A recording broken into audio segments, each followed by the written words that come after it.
Hey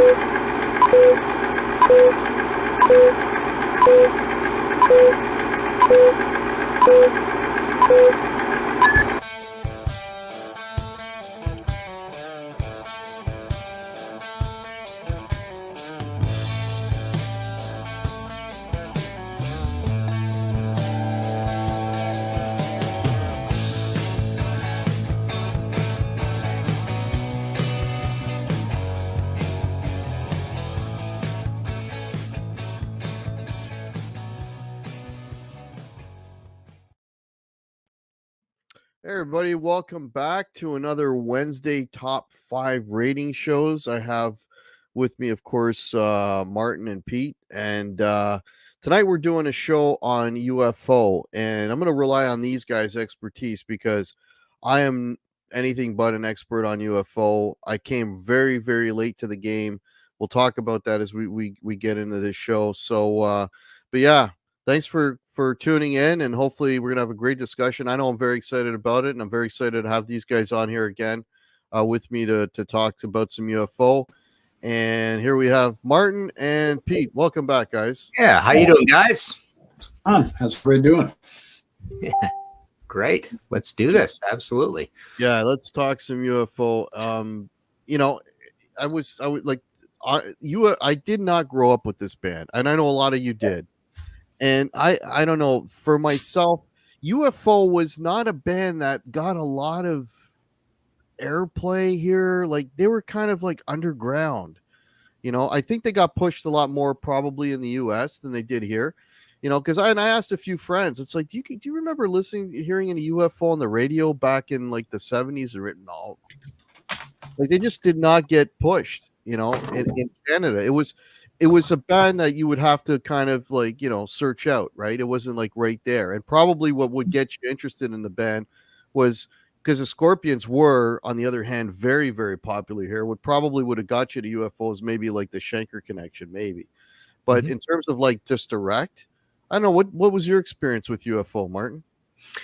Well, I mean, they were kind of always around. These records all came out in Canada. They were all on Chrysalis, but you're right. They never played here very much, I don't believe. I don't know if that had to do with border issues or drug problems. I just don't remember it being that big a deal of UFO playing here a lot. Famously, their big territory was Chicago. Apparently they could pull into Chicago and fill out a hockey barn down there. But no, in Canada, all of these records got good distribution on Chrysalis. I'm growing up in a small town in the middle of nowhere. So really, as long as you can get the records, all the bands are roughly the same size as each other for me. Right. Yeah. No air. I don't remember hearing these guys on the radio in Toronto. They just no. What about yourself, Pete? Were they big? A lot of promotion in your area? Not at all. I mean, I didn't hear about them on the radio. I didn't hear about them from any of my buddies. I just happened to be, I was in New York City with my dad because he worked in New York City. And I went in one day with him. My brother and I went in with him one day to the office. It was in the summertime. We were all from school. And he worked right around the corner from J&R Music World in downtown by City Hall in New York City. And great record shop, had all sorts of electronics and other stuff, but they had a great record shop. And I just remember browsing in the record racks, and I happened to see this, and I'd never heard of them. The album cover looked cool. I thought the name of the band was awesome. I'm like, UFO. I'm like, I'll take a chance. What was it, like $5.99, $6.99 for the album? And I remember we went back later that night to hang out at my grandparents' house because they lived down there as well. And I remember my grandparents had this old Victrola turntable from like the 1920s or whatever. And I remember putting this, a tiny little speaker, it sounded awful, but I remember putting this on and thinking, holy cow, and looking at the back. And I'm like, Michael Schenker, huh? That was it for me. That was it. I was never the same after that. And that was my introduction to UFO. And I went back to school and told everybody I knew about UFO. And before you know it, within and this was probably like 1980, I would think, within like a year or so, already, you know, he's out of UFO and he's doing his own thing. And Right. all of a sudden, all of us 14-year-olds, 15-year-olds are starting to, you know, really recognize the talent of Michael Schenker and how cool those early UFO albums were. So that was kind of my humble beginnings, you know. And then shortly after, I'm putting pictures of him up on my locker and him with the flying V and remember the black leather outfits he used to wear and Yeah. long blonde hair. It's like, you know, Schenker was all the rage then. So yeah. But yeah, no, they didn't. I mean, they played here in New York. You know, they opened up they toured with Kiss and AC/DC and Rush, but I never got to see them back in those days, and I don't remember ever hearing any of their songs on the radio. Yeah, you kind of have to search them out. What was your first exposure to UFO, Martin? Oh, I would say probably 74, 75, 76 Oh, wow, okay. in there. So, you know, I was just a kid. You know, something strikes me that No Heavy Petting was the first album that I remember hearing. It certainly wasn't Phenomenon. Probably as a new release or the next day or I mean the next year or whatever. I don't think Force It as a new release, but yeah, they were just kind of always around and a pretty heavy band. And they were just part of the mix in the mid 70s. Yeah. Well, I'm a real late comer to UFO, and like I said, I'm not an expert. I'm gonna rely on your guys for, you know, some of the facts and whatever. I wrote a few notes here, but yeah, I'm really, and for me, the draw to UFO was, you know, Schenker. I mean, I'll be honest, it's Schenker. Mhm. But and which also I got into very late. Like I'm talking within the last 5-6 years. I only now discovered Michael Schenker. So, but we got 36 people in here. Thanks everybody for tuning in. And yeah, let's get this going. So we'll go from 5 to 1. We'll go Martin, and then we'll go Pete, and then myself. So Martin, what's your number 5? Okay, well, I have a fairly contrarian list. I mean, it's not always a very contrarian list, but so this is going to be a little bit surprising. My number 5 is Obsession. There you go, 1978, June 21st, 78. It's the last record with Michael Schenker before the switch over to Paul Tonka Chapman. Pretty heavy album. I like it because it is heavy. Ain't No Baby's a good heavy one on here. Pack It Up is heavy. Hot and Ready. Only You Can Rock Me is kind of a fairly big hit on it. I always thought the sound, maybe I'm psyched out by the Cold album cover, the Cold Blue album cover, but I always thought the sound was a little cold and boomy. I'm not crazy about the Ron Nevison production. And there's a few really mellow songs on it that aren't, you know, I definitely, they've always been just throwaways to me. Like when UFO does those really mellow, like the little tinkly piano, mournful kind of mellow songs, I'm not on board. I like the up-tempo pop songs. That's perfectly fine, but not the, not the non-drums songs, put it that way. So there's a bit of that. There's some orchestration and whatnot, but pretty good album overall. I'm sure it's higher on a lot of people's lists. Love that album cover. Recorded in an old decommissioned post office in Los Angeles. Yeah, just classic album cover. You know, the classic Michael Schenker. How come I'm the one without any balls? Album cover. Yeah, great album. I'm sure this is higher on most people's list, but there you go. Obsession. There's something about that album cover that always kind of grossed me out. I don't know. There's just something just not right about the album cover to me. But yeah. More about that later. Pete, what do you got for number 5? Yes, more about that later. You know, it's funny because I have the obsession. I have I think I have like a UFO shirt of all the classic albums. And I remember like the first time I was wearing that Obsession shirt, my wife like walks up to me and she goes, "Why do those guys have like marbles or balls in their mouths?" And I'm like, "I don't know. Go ask the hypnosis guys. I have no idea." She's like, "Well, why are you wearing them?" I'm like, "Because the album is great." And she's like, "Yeah, all right, whatever." Because the wives don't get this stuff, right? They just don't. Yeah. So, all right, my list is going to be fairly predictable. This to me is a band that has pretty defined eras. You've got the early kind of blues rock, space rock era. You've got the first Schenker era. You've got the Paul Chapman era. You've got all the back and forth stuff in the 90s, and you got the Vinnie Moore era, right? They're all kind of different from each other in a way. My favorites have always been my favorites. And even though I like a good chunk of this catalog, my top 5 have always been my top 5. So I'm going to go with 1976's No Heavy Petting first. another weird album cover. Martin and Yeah. I have done many shows on these album covers in this catalog, and yeah, they're all really bizarre. This is the the third album with Schenker on board. Basically the classic lineup here. Great songs. You know, I mean, the one interesting thing about all the Schenker studio albums prior to Strangers in the Night is that the Strangers in the Night live album pretty much does a great job of drawing all the great songs from all those studio albums. But there are good nuggets and deep cuts on these albums that make them must hear along with the live album. You know, you got Natural Thing, I'm a Loser, Can You Roll Her? Belladonna is great. On with the Action is a totally underrated track and nice and heavy. You know, you got Fool in Love, Martian Landscape, Reasons Love is another really cool song. I like this album a lot. I think the other four, though, that are going to come next are slightly more memorable, but these guys are firing on all cylinders. It's become like a great writing partnership between especially Phil and Michael, and Michael's guitar playing is outstanding considering how young he was at the time.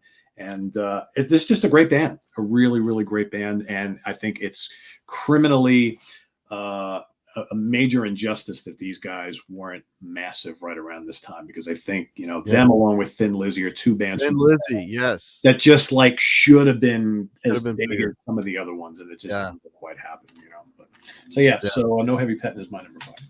I always thought, you know, it's funny you mentioned Thin Lizzy, because I thought the same thing. It's like, man, they're at that level, but nobody knows it, you know. Yeah, those two bands. So I got some cool visuals here, so I'm gonna use them. So my number 5, I got Phenomenon. Mm-hmm. And first record with Schenker, 1974. They got away from that, you know. I mean, I listened to the first 2 records, and I got to be honest, I'm not a huge fan. But the songwriting got a little tighter, got a lot more concise. This made the top 5 for me. Basically, it's the home of rock bottom. I mean, that for me is like, just, that still blows my mind, that riff. You know, Schenker as a player, I got to talk a little bit about Schenker as a player. His sort of foundation is kind of the, you know, he's a blues rock guy, but the thing is, that's just a foundation. Where he takes that and his creativity is just incredible, man. The guy, his melodic sense, his playing with the changes, his control over his instrument, it's just a phenomenal player. And you know, his solos are just, I mean, they're so damn creative on this, and all his records actually. Lead work on Space Child, I'm just gonna name a couple of songs here, is great. Time on Hands, especially. Otherwise, the thing is, a lot of there's not a lot of really, I mean, there's some really good songs on here. Dr. Docker is a great song. There's not a lot of great songs. A lot of this stuff is typical 70s rock. For me, kind of a little pedestrian. But the thing is, then you get Schenker that throws in this crazy ass solo that just takes this song that would have been and makes it amazing, you know. And it's like he's got that's, you know, that Schenker magic he just kind of sprinkles throughout. You know, a great heavy riff change up on Queen of the Deep. You know, his melodic playing. I mean, I know Martin was saying he's not a big fan of the mellow stuff, but you know, some of his melodies, like Lipstick Traces, some of the stuff he comes up with is just, it's, you know, I mean, listening to it as a guitar player, I'm like, holy shit, man. And how old was he in 1974? What was he, like 18, something like that? He was I think 18 on that first Scorpions album, so probably 21, 22, something like that. Really young. Yeah, I mean, he's just so creative. I mean, the riff to Rock Bottom is like a blues thing, but then he adds these, like, you know, semitones in there, and he makes a groove, and it's who thinks about this stuff, you know? It's just, damn. The guy's just, he's got another gear, you know. I obviously love Schenker, but that's why it made my top 5. Not all the songs are great, but he just, and then this will be a common thing throughout. It's like, even when the songs aren't great, he makes them great. He's one of those guys, when you're listening to the song, you're waiting for that solo, because when that solo comes in, it's like, oh wow, like it just blows your freaking mind. And he has that consistency through pretty much every album that I'm going to talk about here. But yeah, number 5 Phenomenon, and I have an honorable mention because number 5 Phenomenon for me was neck and neck with another album that I got to talk about when we're doing our honorables. But yeah, it just made the cut. Phenomenon number 5. His Okay. guitar solos are so meticulously crafted, and I think what's incredible is you go to see him live today, and he plays those solos like note for note, exactly like he played them 50 years ago, or 45 years ago. It's crazy. And yeah, and they all, every solo makes perfect sense. It's not a wasted note. There's not too many notes. It's always absolutely the way it should be. And I mean, and you could tell when he's composing, he's like listening to the changes, and it's like he goes there and then he goes there. It's like it's not those guys that play in spite of the music. It's like he plays with the music. You know what I mean? He's taking it to he's giving you all these creative ideas within the context of the song, and just so musical and so creative. But just he's an amazing player.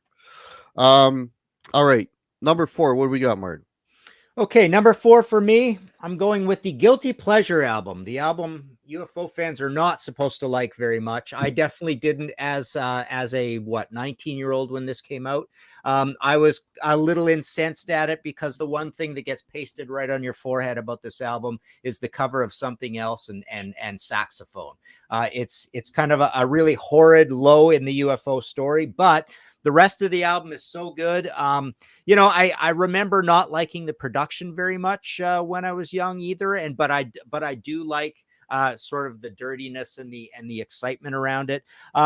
It's got some of the band's best heavy songs. The Writer is really heavy. We Belong to the Night is really heavy. It's got some good poppy things like Let It Rain, Back Into My Life. But Doing It All for You is another one of these where Phil kind of goes down his Springsteen pathway. And Dreaming, the last song on the album, is an absolute sort of hidden UFO classic. Just a really good driving song with this really cool middle section riff in it. So at this point, Michael's out of the band, and it's Paul Chapman, right? It's Paul Tonka Chapman, named Tonka because he's, supposedly indestructible, right? These guys are all doing lots of drugs. Joe Lynn Turner used to call them NyQuil because they'd be in the back of the bus swilling NyQuil. And there's a CD of it. But yeah, they were in really rough shape at this time. Pretty much most of them in the band, maybe not Neil Carter or Andy so much, but Phil, Pete, and Tonka were the toxic triplets basically in this band. So this album is a little bit, apparently they're very tired. They're very exhausted. Things aren't working out. The band ain't doing great, but I think they come up with some really good songs along that kind of heavy poppy end of what they do. And they have a few metalish songs on here. The Something Else cover, like I say, is the Disaster. Terry ain't that good either. Feel It ain't that good on it, but most of the rest of it, does some really cool things along the way.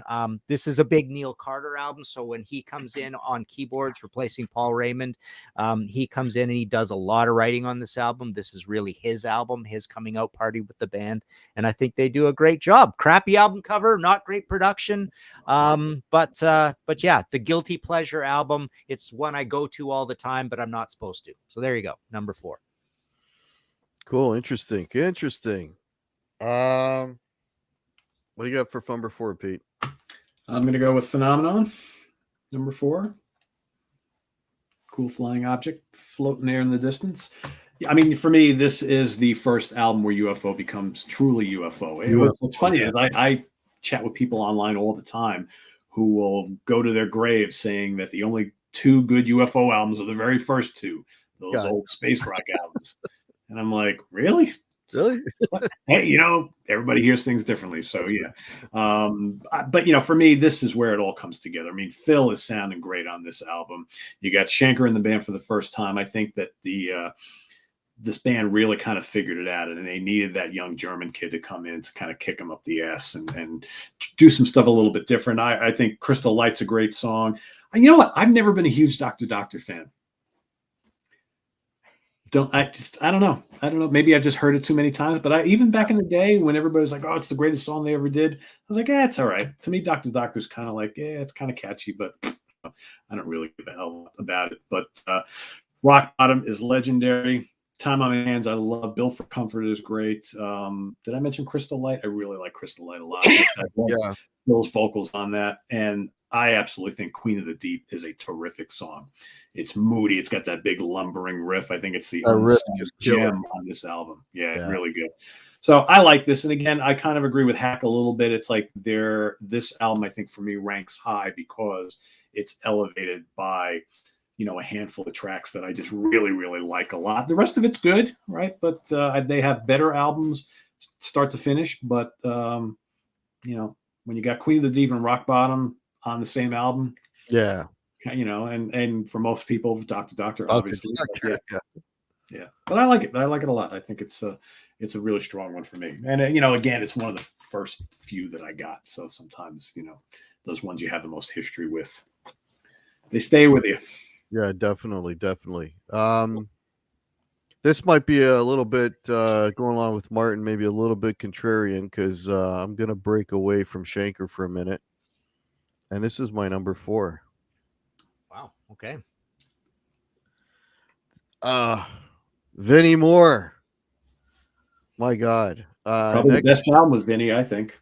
Oh, you know what? I mean, next to Schenker, Vinny's the best player they ever had, in my opinion, because Vinny is that amazing blend of. I mean, the guy's got technical chops up the wazoo. I mean, he's an incredible player. I mean, Vinny, back in the '80s, he was one of the the shredding guys, right?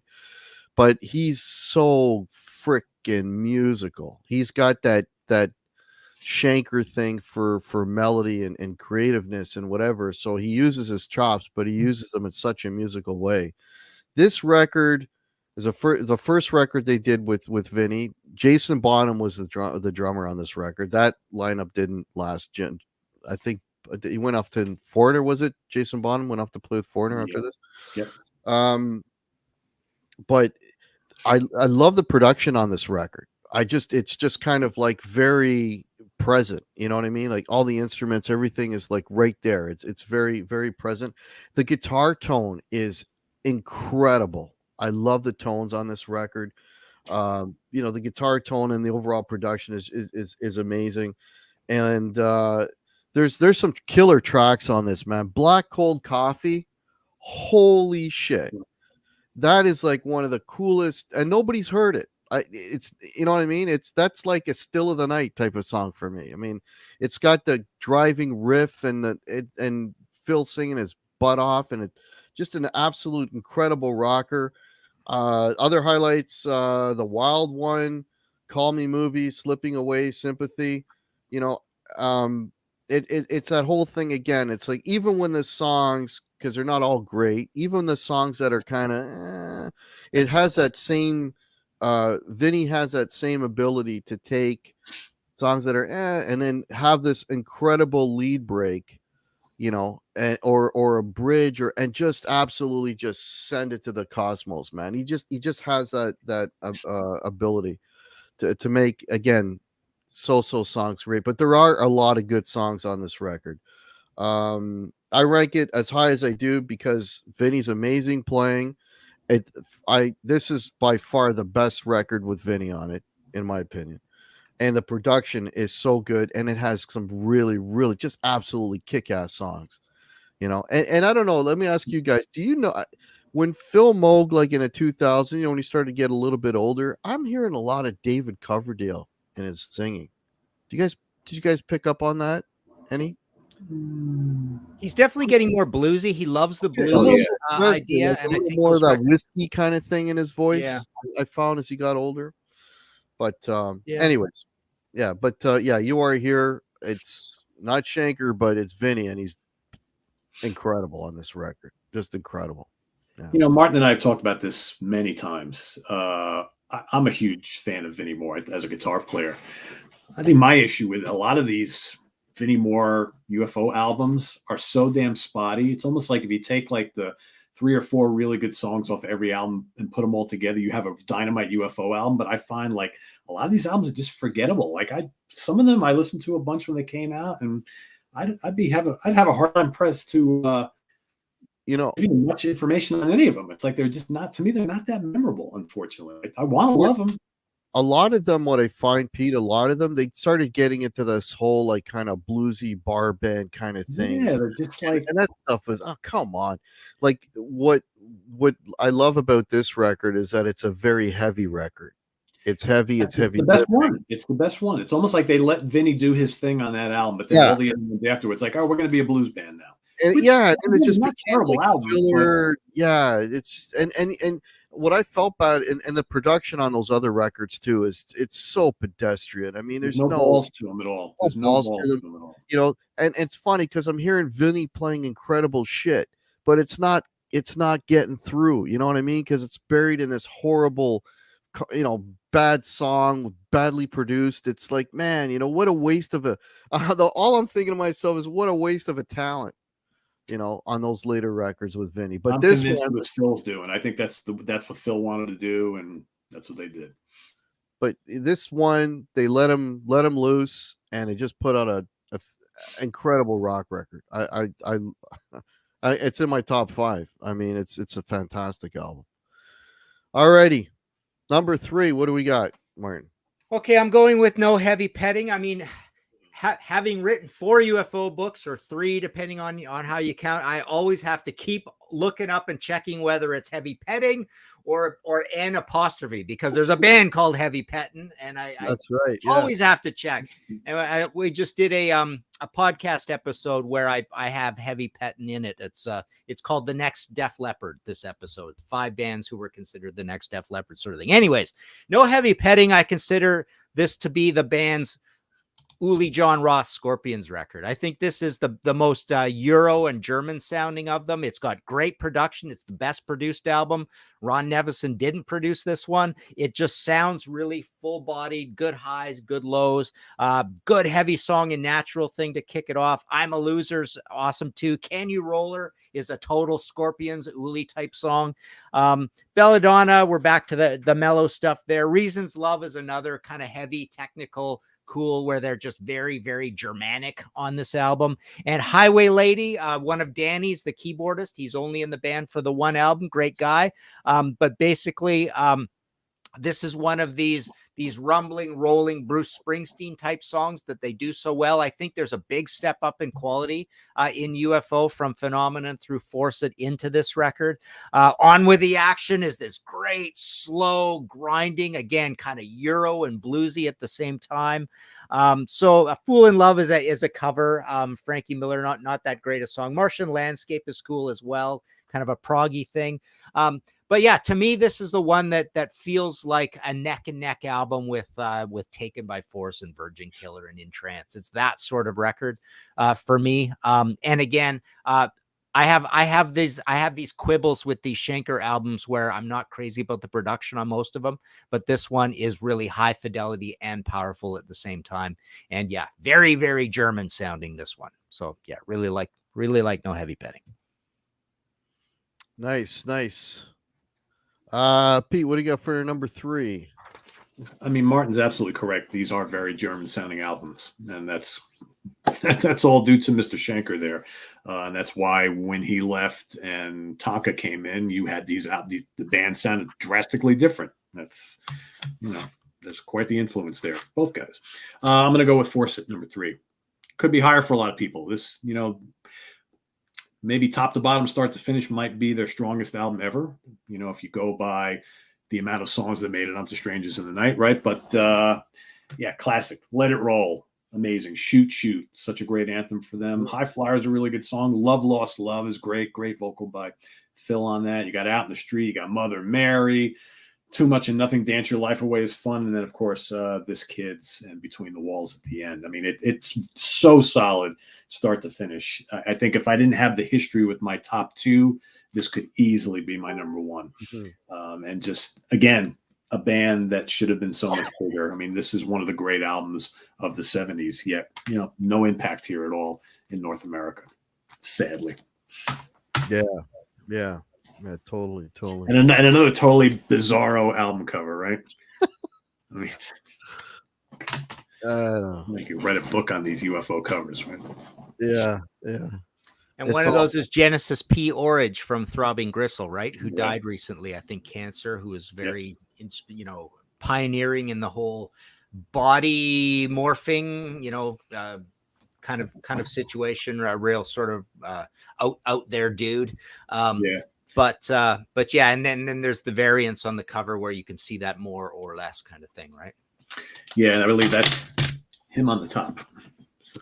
Right. And it's a pun. Fawcett is a pun on faucet. Faucet. Yeah, that's what I read. Yeah. A lot of faucets all over the place on here. A lot of them. Hey, keeping it clean, boys. Yeah. All right. So my number 3, and it might rank higher on some of your lists. I've got the weirdo cover of Obsession here. Great record, came out 78. The only You Can Rock Me. I always love that song. I just think that's just a great tune. Just a, well constructed, very poppy, but still rocking song. I like the sound on this record a lot. I like the production on this record. Great songs. Pack It Up and Go is awesome. Hot and Ready. You Don't Fool Me. And then it's, some amazing, of course, riffage. Schenker's not just a great lead player, he's also a great riff writer. Last album with Schenker for a while. He did get back with them later on. Those records I'm not. We can talk about that later. His solo, I got to mention a couple of his solos. His solo on Born to Lose is just out of this freaking world. Yep. Like, oh my God. You just got to hear it. Again, it's that insane gift of expanding the track and playing wonderfully against those changes and just taking it to another level. Amazing. Just an amazing player. This would have ranked higher, but for me, the top 2 records, they just have some better songs. There's some great songs on here, but you can't. The other 2 that I'm going to pick, just they're a better collection of tunes. But a great sounding album, and again, an incredible contributions from Schenker. But yeah, it's my number 3, Obsession. Cool. All righty, we're down to the top 2. Okay, number 2 for me is The Wild, Willing, and the Innocent, 1981, self-produced. So this one, the theme here is that this is the second album with Paul Chapman. It's one where he has a lot of writing on it. Pretty heavy album, Chains, great heavy opener on it. I love the production, by the way. It is self-produced, but it is very kind of analog and woody sounding. Long Gone could be their heaviest song they ever did, so I love it, of course.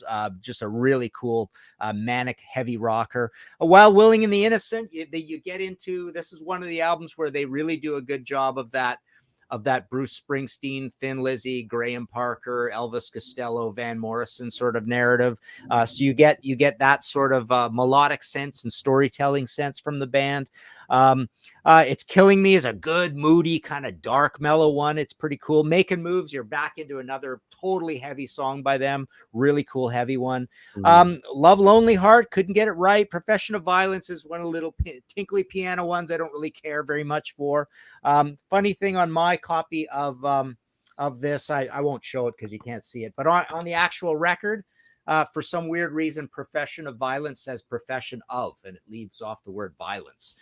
Kind of odd.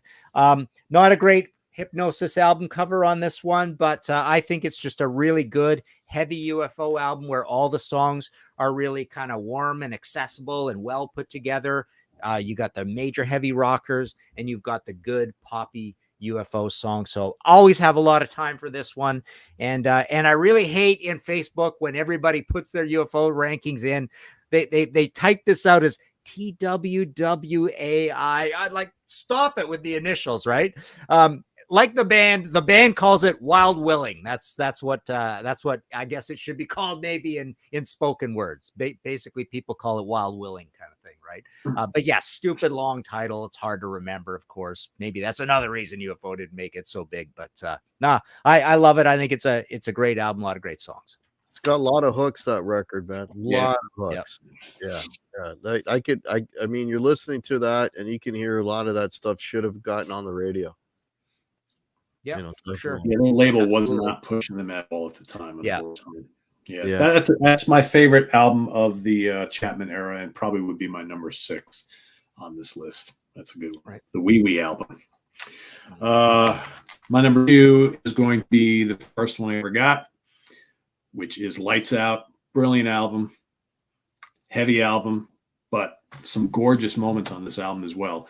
And, arguably one of Schenker's top 3 performances in the studio of any studio album he's ever done before. Too Hot to Handle is a great kind of anthem single, right? Although I don't remember ever hearing it on the radio, but apparently it did fairly well here. Just Another Suicide, good hooks. Try Me is just absolutely gorgeous, and it has a killer melodic bluesy guitar solo from Schenker, one of his more underrated solos on this album. You got Lights Out, so heavy. That's one of their great songs. Getting Ready, I'm not really big into. Alone Again, I'm not really that into. Electric Phase is killer, and then Love to Love is their big epic and one of the great UFO tracks of all time. Just amazing, and as great as it is on here, even better on the live album. But yeah, I mean, I like the production here. It's just a real classy sounding album, and one of the great hard rock records of the 70s, in my opinion. So Lights Out, number 2. Cool. Yeah, that's more on that later.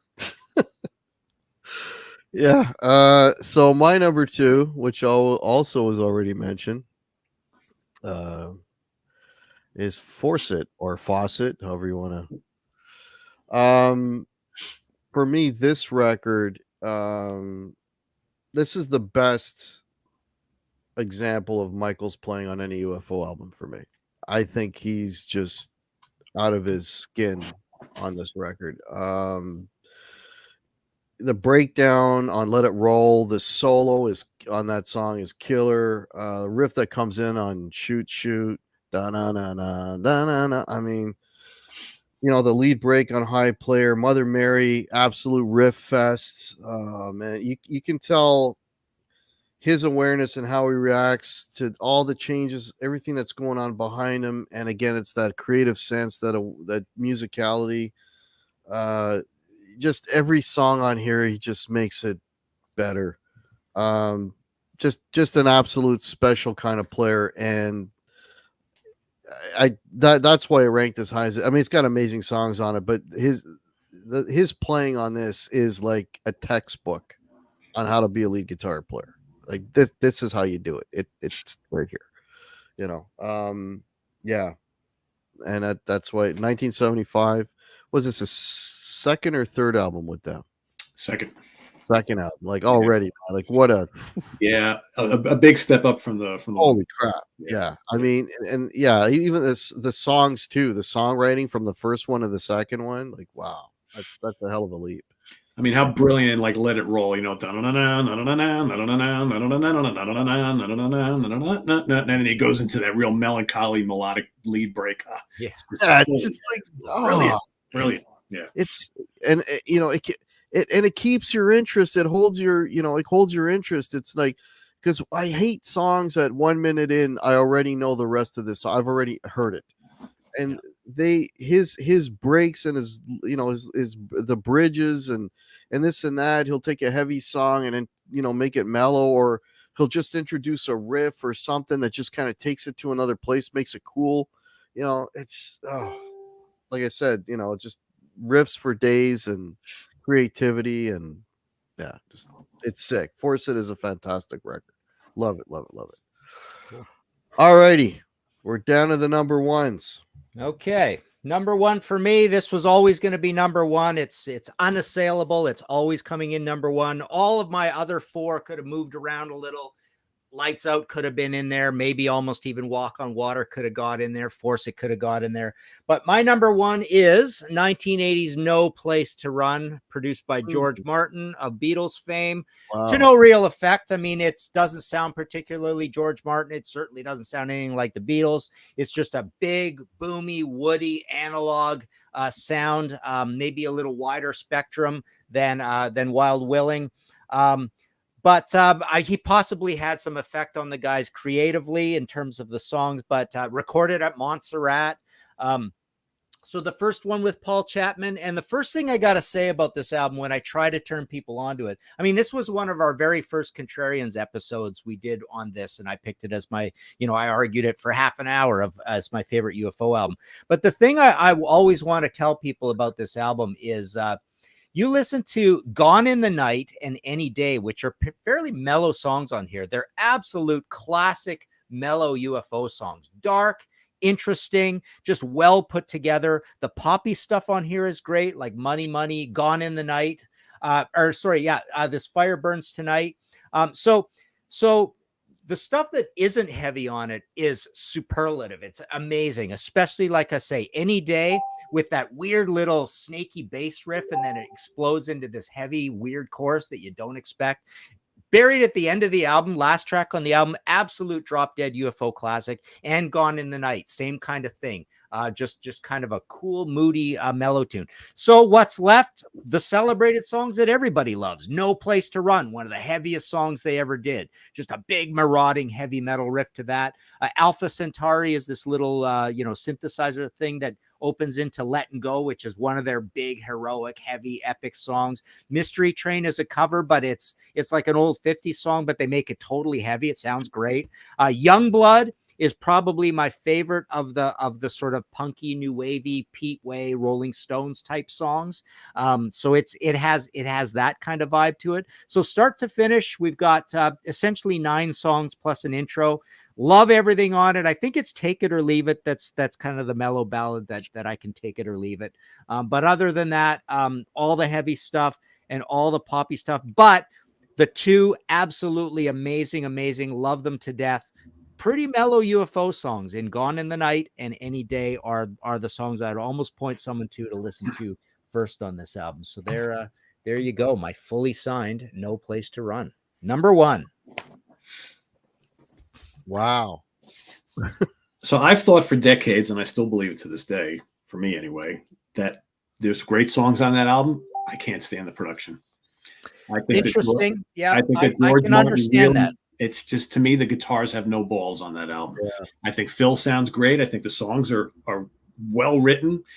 I play that album and I'm like, I wish they would have gotten someone else to produce it. It just seems too lush for me for UFO for some reason. Yeah, lush. I don't know if I call it lush, but I understand what you mean about the guitars, because everything else is pretty high in the mix, right? So that leaves something not high in the mix. Yeah. But I think it's a little too clean for them. I don't know. I've had a hard time kind of pinpointing it, but it's clean, but it's ragged. It's weird. It's clean, but it's really wide. It sounds like everybody's separated by a long distance between them, right? It's interesting that way, but yeah, the songs are just amazing on it, and I really like that about it, and I like that it is very analog, anyways. So yeah, I don't really notice that guitar thing, but when you bring it up, it can almost like, now I can't unthink it, right? now it's gonna bother me, right? Now that you bring it up, but yeah, there was always something a little odd about the production to it, but hey, man, the Schenker albums all have production problems, I think. Except for no heavy petting, perfect. Right? Yeah. Or no heavy petting. There, I did it again.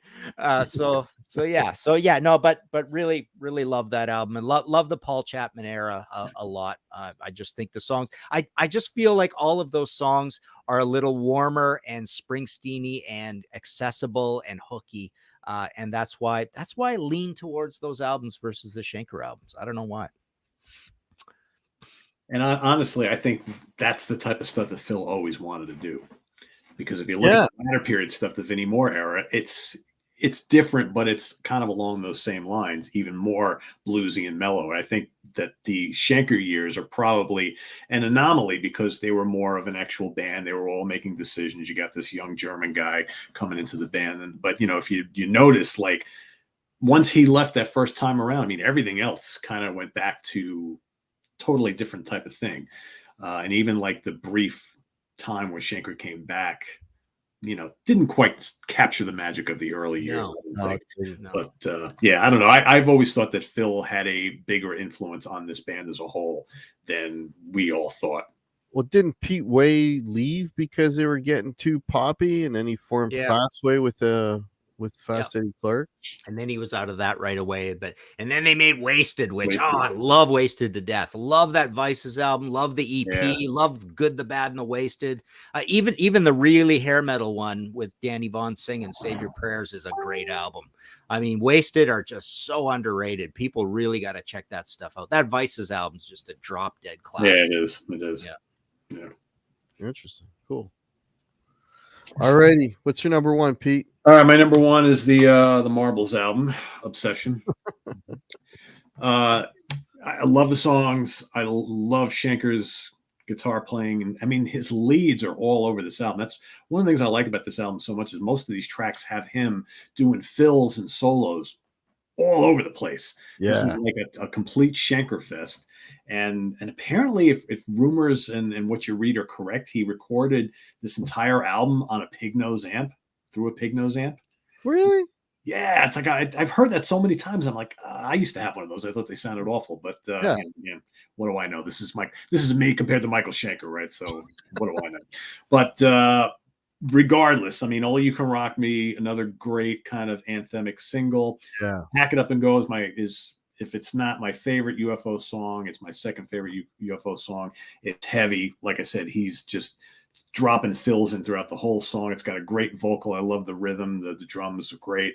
You got these little interlude tracks throughout here, but Ain't No Baby is so heavy. Hot and Ready is great. Cherry, I'm not a big fan of, but You Don't Fool Me is great. And One More for the Rodeo is absolutely tremendous. So again, another example of 5 or 6 songs that I absolutely love. And the rest I like, but I'm not absolutely berserk about. But because I love those songs so much, this just kind of gets vaulted to my number one. And again, I bought this in a time in my life where I was like a sponge, right? And for me, UFO were like one of the greatest things ever when I got this and Lights Out. And I just was listening to this nonstop for years and years and years. And I still play it and still really, really get into it. So that's my number one. What's cool with like a lot of the Schenker stuff is they just let him go. Yeah. You know what I mean? It's like he didn't have that, just that little snippet in the middle to play guitar solo. They had extended solos. He had outros. He had whatever. Because it's almost like they knew, get this kid to play more because it's going to make our song sound better. They just like let the kid go, man. And man, it's like, and that's what we're still talking about. I tell you, Hector, I mean, Schenker's one of my favorite guitarists of all time. And I would probably, if I had to rank this list and throw in some Schenker, I mean, I would probably put Assault Attack even higher than every one of these. And I love that mid-period stuff like Written in the Sand and Unforgiven. I love the first album, the Michael Schenker Group album. I love what he did later with those really bizarre, very Euro albums, Swedish Euro kind of heavy metal albums, the Michael Schenker Fest stuff. I love the guy to death, but it's like when I think of Michael Schenker, I gravitate to like 7 or 8 Michael Schenker albums, Michael Schenker group albums. Like, let's not get into the thank yous and the instrumental albums and the weird stuff. Like the major proper Michael Schenker group albums. I gravitate to 7 or 8 of those before I even go to those early UFO albums. I don't know why that is, but I love the guy. And I'd say later on, you talk about what kind of a guitarist is he. I've always considered him this super, super musical, almost like a hair metal guitarist crossed with the Euro. He does those two things combined. So he can do really melodic, sing-songy, hooky, catchy things, and he's got that bit of Euro to him. So he's not way over in Yngwie land. He's not even in Richie Blackmore land. He's like this really interesting cross where it's like 40 or 50% of that Teutonic thing. And the rest of it is just some sublime, melodic, very interesting playing. And I like I said, I mean, if I was to sit down and listen to him as a guitarist, just for the guitar stuff, there are 20 records past UFO that I would probably listen to first. Yeah. Yeah. Well, yeah, I mean, it's solo stuff. The first few records are just, they're stellar. They're absolutely stellar. Mm. My number one, and this is no surprise, and this has been mentioned already, is Lights Out. Uh, this is for me. Well, let me get rid of that. Hang on. This for me is like the perfect album. And I'll tell you why. It's the perfect album because it has enough variety and different types of material in it that holds my interest from song to song. There's just because one, I can't stand listening to a record where like the song number one sounds like song number 10. You know, there is enough of a palette, musical palette in this to keep me interested. You got some heavy tunes in there, you got some mellow tunes in there. I mean, you even got some prog there at the end. I mean, it's just got a little bit of everything. And there's that incredible musicianship, and the songs themselves in those different genres are all good. They're good and they're interesting. And yeah, I mean, this is a record cover to cover you can listen to, and you're not going to get bored with any of it. All killer and no filler. It's the of the records for me. Song consistency of quality of songs. This is the best out of all of them because like P, you were saying, oh, these five are good and those ones are, this for me is top to bottom the best grouping of songs right from the opener. Too hot to handle, like it just right there, boom, it starts and then takes you on a journey. I was going to mention just another suicide. That sounds like a Who song to me. Hmm. Pete Way, and we have mentioned Pete Way. I mean, this guy, you got Michael Schenker in the band. You got to hold your own against Michael Schenker. This guy can do it. And he's got some really, here's a guy that nobody talks about his bass playing. This guy was a great freaking player. He was in the pocket. He was playing, and some songs, like if you listen to the lines he's playing underneath, like, holy shit, he's playing some really interesting lines, and he's holding it down at the same time. And, and again, he's got Schenker with him. I mean, and Schenker is not making him look bad. Like, he's keeping up. So, props to Pete Way, God rest in peace. Right. But I mentioned, the variety material is really good. You got stuff like Try Me, and then it's followed by a song like Lights Out. You got that, that difference in material. And here's the other thing too. I hate keyboards in rock bands. I always have, right? Especially when the keyboard is doubling the guitar. But it's like, you know what? You just took the guitar and you just diluted it. It's lost all its power. But the use of the keyboards on this record works. Paul Raymond is great on this album. Yeah. It's as opposed to I'm going to double what he's playing, I'm going to accompany what he's playing. And the keyboards on, and again, I am not a keyboard, but I love the keyboards on this record. And then talk about variety material. There's Alone Again. That's like a throwback to 60s pop. Like, where does that come from? Again, it's another, hey, here's another type of song.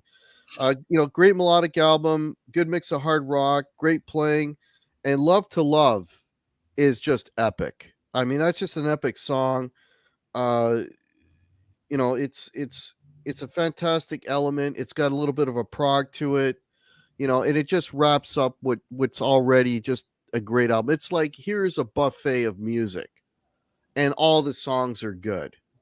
It's a full course musical meal, and I love it. Lights Out is my favorite, hands down, of all the stuff in terms of consistency, variety, everything I mentioned. I just killer record. My God, I wish I knew about this record 20 years ago. Seriously, I just literally just discovered these guys in the last few years. Right? Better late than never. I think you were the one that turned me on to these guys. I'll tell you just one thing. As a kid with Lights Out, for right or wrong, I love Lights Out. I almost had it on my list instead of Obsession, but I do remember distinctly as a kid, it was like Force It, heavy, cool, we love it. No Heavy Petting, heavy, cool, we love it. Lights Out, this is kind of light. Mathematically, I don't think it's that very heavy an album, but No, then it's they came not. back with Obsession. It's pretty heavy. And then the Paul Chapman albums were heavy. So I remember as a kid, we were ticked off at Lights Out. The same way we were ticked off at another album that year, Farewell to King's Rush, after 2112. That felt a little light for us in 1977. Yeah, well, I'm listening to it with old guy ears, and I dig it. But if I was a kid, yeah, you're probably right. I need more metal. Yeah. Yeah. Any honorable mentions? Because I got to talk about this one record. Actually, it was already mentioned, but I got to talk about it. Martin, anything that was close, kind of? Yeah, I got one that really people should check out if they haven't already. But the Mogwai album, Chocolate Box, is a UFO album by any other way. It's an absolute masterpiece. Jeff Coleman's on guitar. He's almost like Michael Schenker on steroids on this. It's just so classy and cool and interesting what he does on that. Opens with Muddy's Gold. All the song, even they do Springsteen-ish kind of stuff, and even that's heavy and urgent. A lot of songs on it, really well produced. I think Simon Wright's the drummer on it, but Pete Way's there, Phil's there. They just couldn't call it UFO at the time because they were, this was in that period where does Michael own the name? Michael, can we use the name, please? And then Michael says, "Oh yeah, okay, just go use the name." But for this record, I don't like the first Mogwai album at all, Edge of the World, but this one is an absolute masterpiece. If it had UFO on the tin, I would probably put it second on my entire list. Wow. Cool. Well, yourself, Pete, any close ones?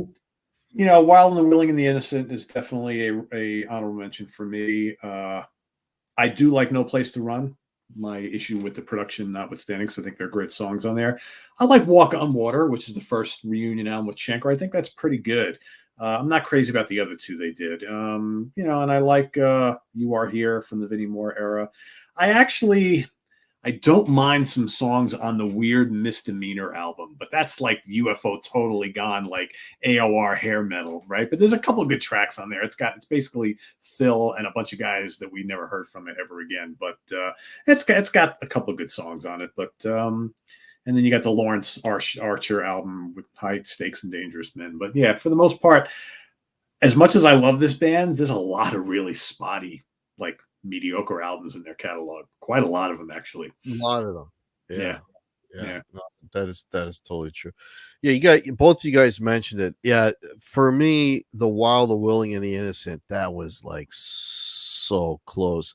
That was a game time decision between that and Phenomenon.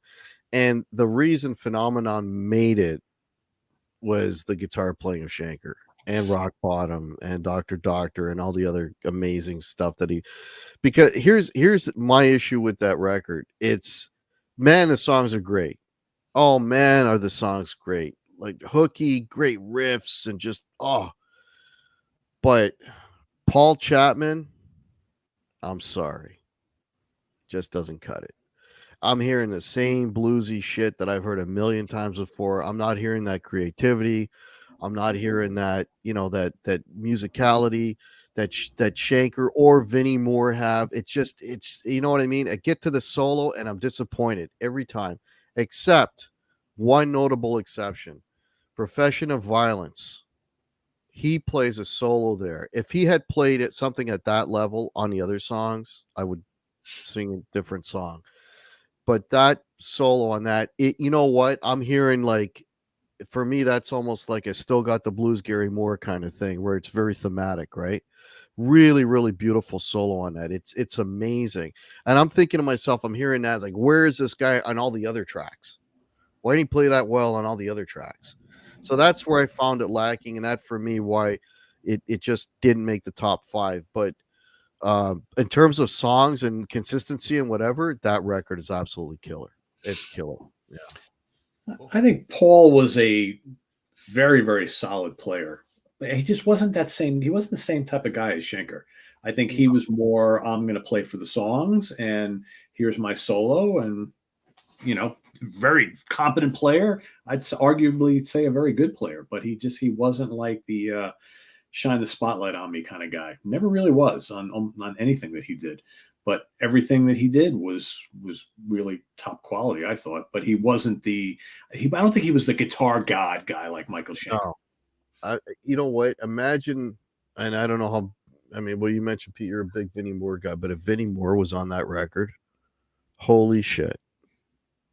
If you couldn't have Schenker, Vinnie Moore on that record would just send it just into the stratosphere. But yeah, that's where I found it lacking. That's why I didn't make my cut. That's why I didn't make my cut.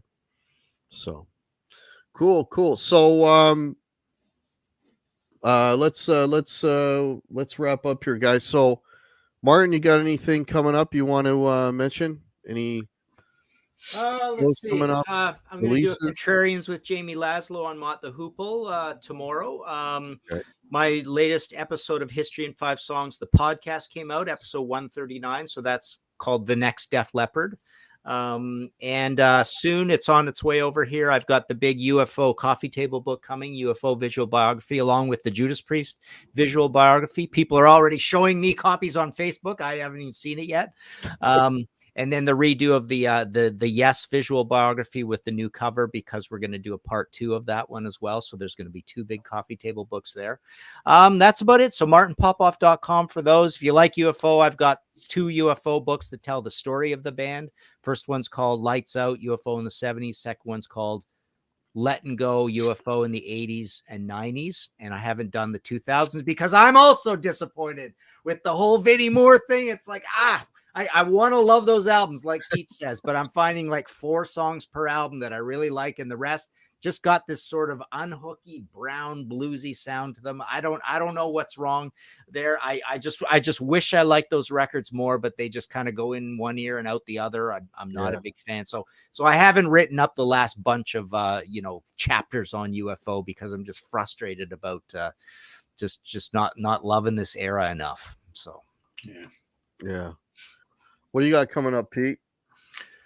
Well, Martin and I are going to be showing off some of our favorite inner gatefold sleeves on Friday morning on Sea of Tranquility. And then next week we've got some of our least favorite gatefolds. So if you're someone who likes the old inside album art, where you open those old albums up and whammo, look what you got. That's what we're going to be talking about over the next 2 weeks. So that's coming up as well as all the normal stuff. We've got Monsters Den tomorrow for all of you folks who like horror films, and we've got album homework assignment on Sunday, UK Connection on Saturday, Hudson Valley Squares Monday, In the Proxy Tuesday, all the normal stuff. So check on over on Sea of Tranquility. I hope that one of you guys has got the Kiss Alive 2 gatefold to show. You'll have to watch and find out. You gotta have that one in there. You gotta have that. More on that later. More on that later. Exactly. There's your clue. There's a clue. Yeah. Well, folks, thanks so much. We were over 50 there for a long time. Thanks everybody for joining and checking out the show. If you want to help support the channel, down below I have links for Guitar Hack merch. I got hats, I got t-shirts, hoodies, mugs, all that stuff. That's down below. There's a PayPal down there as well. Much appreciated. If you don't follow me on Instagram, Facebook, all those links are below. I want to thank these gentlemen. Coming up this Saturday, I'm not playing a bar gig, so I may be doing a live show Saturday night. So keep an eye out for that. And again, thanks everybody for tuning in. Thanks to these gentlemen again for hanging out. You guys want to hang out for a second while I wrap up? Sure. And everybody have a great rest of your week, and we'll see you next month. Cheers.